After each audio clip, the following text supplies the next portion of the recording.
People in the town of Black Hollow always whispered about the cemetery on the hill, not because of the graves themselves, but because of the man who cared for them, a man named Elias Crane, who had been the cemetery keeper for as long as anyone could remember, though no one could quite say how long that really was. Old photographs in the town library showed him standing by the gates in the same worn coat and wide-brimmed hat, his face gaunt but strangely ageless, the same hollow cheeks, the same piercing eyes that seemed to cut through whoever stared too long at them. Children grew up, grew old, and passed away.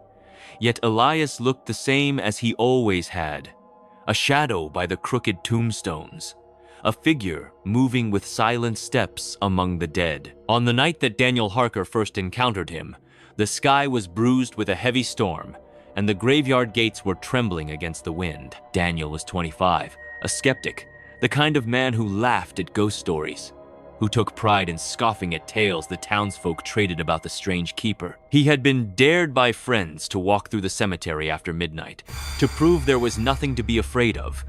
But the moment the iron gate groaned open beneath his touch, he felt the air shift as though something unseen had just taken notice of him. The smell of wet earth filled his lungs as the storm rolled above, and the graves seemed to stretch endlessly, rows upon rows of leaning stones glowing faintly under the pale light of the moon. At first, Daniel thought he was alone, until he noticed the lantern. A single flame swayed in the distance, weaving slowly through the headstones, coming closer.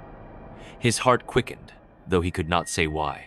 Then he saw him, Elias Crane, tall and thin, his steps unnaturally smooth, as if the storm's howling wind did not touch him at all. His lantern light revealed a face that seemed carved of wax, too still, too unchanging, except for the eyes, those gray, unblinking eyes that watched Daniel as if he had already been measured and judged. Elias did not speak right away.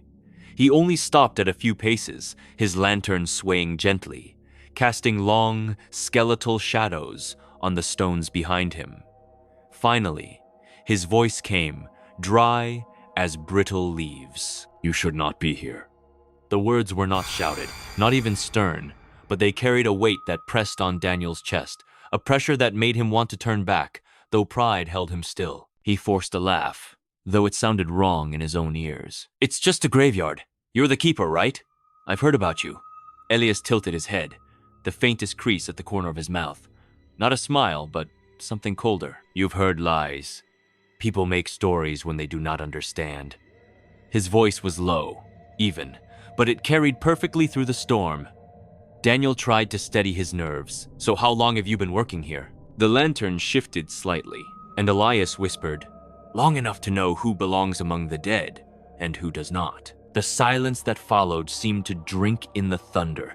Daniel swallowed hard, feeling the weight of unseen eyes in the dark, as though the graves themselves were leaning in to listen. His instinct screamed at him to leave, but curiosity gnawed sharper. "You don't look old enough to have been here that long," he said, his voice unsteady. Elias raised the lantern, its glow catching his face more clearly now, and Daniel felt his stomach twist. His skin was smooth, but it was wrong, stretched tight in ways that did not belong to a living man. His eyes, those hollow eyes, looked not like eyes at all, but like glass marbles, reflecting light with no warmth behind them. Elias stepped closer, and the storm seemed to hush for a moment. "Time does not move the same for me," he whispered, "and soon it will not move the same for you." Daniel stumbled back, his foot striking against a headstone. He turned to leave, but the rows of graves looked different now, endless and shifting, like a maze with no way out. His breath came fast as he tried to retrace his steps, but no matter where he turned, the iron gates were nowhere in sight. The lantern's glow followed, steady, patient. Elias did not hurry. He only moved, one step at a time, always the same distance behind, as though the cemetery bent itself to keep him near. Daniel's heart pounded. "What do you want?" he cried out. Elias finally answered, his voice calm and certain. "I keep the dead where they belong, and sometimes the dead don't know they are dead." The words made Daniel's blood run cold. He shook his head, denying it. "I'm not dead. I walked in here alive." But even as he said it, doubt prickled his mind. The air burned icy in his lungs. His footsteps made no sound against the mud, and the rain did not seem to touch him anymore. He raised his hands and froze.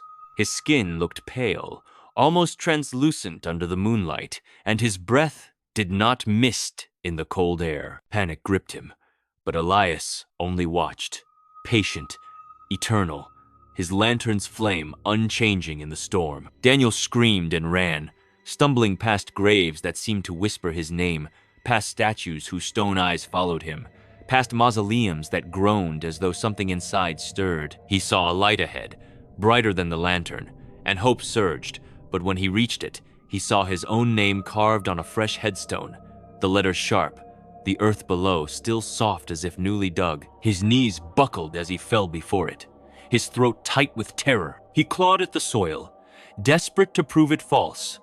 But beneath his hands the ground gave way, and he saw the coffin, its lid slightly open, inside the pale image of himself lying still, eyes closed, lips blue. A scream tore from him, but no sound came out, only silence, as though his voice had been taken. He turned back, and Elias stood over him, lantern in hand, eyes unblinking. "You walked in because you were called," Elias said softly. "The dead always return to me. It is not a curse. It is a truth." His free hand reached out, cold and bony, pressing against Daniel's chest, and Daniel felt his strength drain, his vision blur, until the storm above became only a muffled echo. The last thing he saw was Elias's face, ageless, timeless, leaning close. "Now you will rest, and I will watch, as I always have." When morning came, the storm had passed, and the cemetery looked the same as ever, quiet, still, endless. Townsfolk walked by, some swearing they saw the faint glow of a lantern moving among the graves, though the keeper himself never spoke to them. But those who passed close to the newest headstone thought they heard faint scratching beneath the soil, as though someone buried inside was still trying to claw their way out. They would shake their heads and walk faster, never daring to stay long, for everyone in Black Hollow knew the truth. No one entered the cemetery after midnight. No one questioned how Elias Crane looked the same decade after decade, and no one who saw his lantern in the dark ever truly came back again.